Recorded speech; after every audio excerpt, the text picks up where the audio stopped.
concernant les modèles ondulatoires et particulières de la lumière. Donc, dans le cas du modèle ondulatoire, la lumière peut être décrite par une onde électromagnétique. On parle de modèle donc ondulatoire.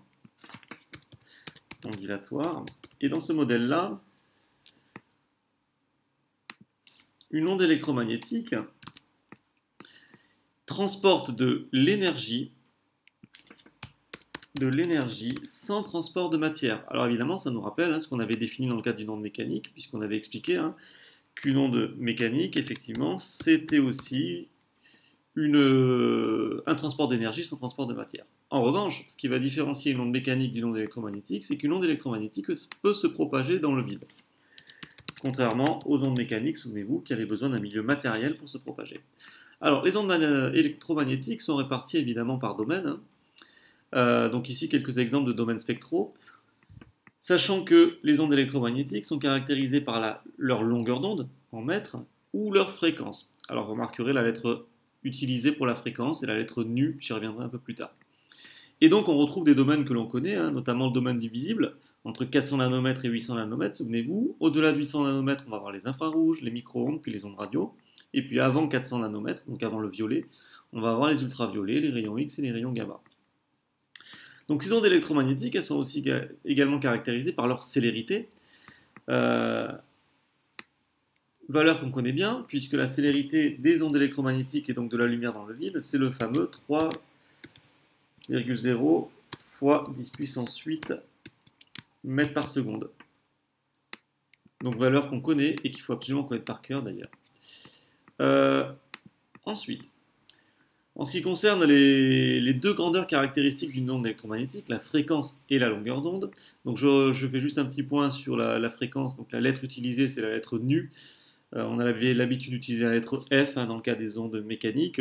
Bon, très souvent dans le cas des ondes électromagnétiques, vous rencontrerez plutôt nu pour symboliser la fréquence. Mais bon, globalement, ça représente la même chose.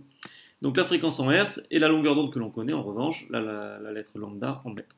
Alors on avait vu dans le cas des ondes électromagnétiques, mécaniques, qu'effectivement la longueur d'onde et la célérité étaient liées par une relation. Souvenez-vous, lambda égale c fois t. Alors t c'était la période. Mais sachant que la période c'est l'inverse de la fréquence, cette relation-là finalement, elle peut aussi s'exprimer sous la forme lambda égale c sur nu, nu donc la fréquence. Voilà, je rappelle les unités évidemment, la célérité est en mètres par seconde, la longueur d'onde en mètres et la fréquence en hertz ici. Simplement, le modèle ondulatoire de la lumière ne suffit pas pour expliquer certains phénomènes, notamment le phénomène qu'on a étudié dans l'activité 2, qu'on a appelé le modèle photoélectrique, en gros qui montrait une interaction entre la lumière et la matière. Et donc pour ça, Albert Einstein a établi un modèle particulière de la lumière en expliquant que la lumière est modélisée par un déplacement de particules sans masse qu'on appelle des photons. Donc en fait, il considérait que la lumière était constituée par des paquets d'énergie, et ces paquets d'énergie, on les appelle des photons. Donc dans ce cas-là, on va parler de modèle particulière de la lumière.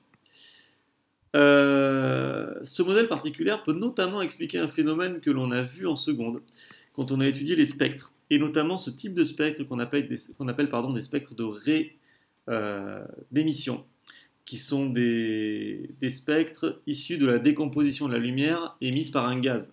Notamment, en seconde, on avait vu la lampe à vapeur de sodium, à vapeur de mercure, et on avait vu ce type de spectre-là. Comment les expliquer? Justement, le modèle particulier de la lumière permet d'expliquer la présence de ces raies lumineuses. Alors, comment? Alors, il faut savoir que les atomes possèdent des niveaux d'énergie. C'est-à-dire qu'un atome, au départ, possède de l'énergie, et lorsqu'il est stable, on dit qu'il est dans son état fondamental, donc il est sur son niveau d'énergie le plus bas.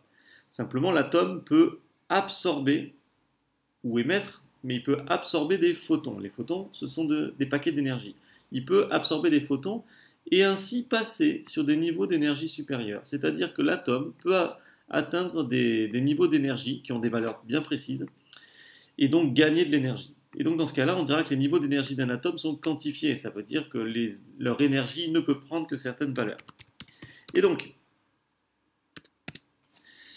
j'ai expliqué que l'atome pouvait passer sur un niveau d'énergie supérieur, ou éventuellement passer d'un niveau d'énergie supérieur vers un niveau d'énergie inférieur. Tous ces passages d'un niveau à l'autre sont appelées des transitions quantiques. On parlera de transition quantique. De transition quantique entre deux états d'énergie. Et donc le photon absorbé ou émis par un atome possède une énergie. Alors, je vais expliquer, je vais donner la formule qui permet de déterminer l'énergie d'un photon, et puis on va expliquer ça toujours à partir de ce diagramme d'énergie. Alors imaginez toujours votre atome au départ dans son état fondamental. Il est donc susceptible de gagner de l'énergie en absorbant un photon. Hein. Si on soumet un gaz à la lumière, par exemple, il peut absorber un photon. Mais il ne va pas absorber n'importe quel photon. Puisque je vous rappelle qu'un photon, encore une fois, c'est de l'énergie. Il va absorber un photon dont l'énergie correspond à la différence d'énergie entre les deux niveaux d'énergie correspondant à la transition. Exemple ici, si mon atome passe de l'état du niveau d'énergie E1 vers le niveau d'énergie E6, ça veut dire que l'énergie du photon qui a été absorbée, c'est la différence d'énergie entre E6 et E1. Et cette différence d'énergie, elle est égale à quoi? Elle est égale à H fois C sur lambda. Alors H, c'est une constante qu'on appelle constante de Planck, qui vaut 663 10-34 joules seconde. C'est une valeur qu'on vous donnera si vous en avez besoin, mais ce sera toujours la même. C, c'est le fameux 3 10 puissance 8 mètres par seconde, la célérité des ondes électromagnétiques dans le vide. Et lambda, c'est la longueur d'onde en mètres. Donc cette formule-là peut nous permettre de calculer l'énergie du photon qui a été absorbé ou émis. Mais je le rappelle, lorsque l'atome absorbe un photon, forcément, l'énergie du photon absorbé correspond à la différence d'énergie entre deux niveaux d'énergie. Donc ici, si je reviens sur mon exemple, notamment pour interpréter le spectre d'émission que vous avez ici, donc l'atome a absorbé donc un photon, donc a gagné de l'énergie pour passer au niveau d'énergie E6. On dit qu'il est dans un état excité. Simplement, lorsque l'atome est excité, il n'est pas stable. C'est-à-dire qu'il n'a qu'une seule envie, entre guillemets, c'est de reperdre de l'énergie pour revenir dans son état fondamental. Mais souvent, cette perte d'énergie se fait en plusieurs étapes. C'est-à-dire l'atome va réaliser plusieurs transitions quantiques. Prenons la première. Si l'atome passe du niveau E6 vers le niveau E4, il perd de l'énergie. Et s'il perd de l'énergie, il émet donc un photon, puisqu'un photon c'est de l'énergie. Donc le photon émis, l'énergie du photon émis correspond à la différence d'énergie entre les niveaux d'énergie E4 et E6. Bon, connaissant l'énergie du photon qui a été émis, grâce à la formule du dessus, on peut remonter facilement à sa longueur d'onde. Et montrer ainsi que la longueur d'onde du photon qui a été émis, est égale à 579 nanomètres, et donc c'est bien dans le orange, donc ce photon correspond à la lumière orange. Et on peut ainsi expliquer la présence des raies vertes et raies bleues par d'autres transitions quantiques. Par exemple, la raie verte, ça correspondrait à la transition quantique entre le niveau E3 et le niveau E5. La raie bleue entre le niveau E2 et le niveau E5, et ainsi de suite, jusqu'à ce que l'atome revienne dans son état fondamental et soit à nouveau stable. Voilà, je vous remercie. Donc ces deux notions de modèle particulaire et ondulatoire de la lumière sont évidemment à connaître. Merci beaucoup.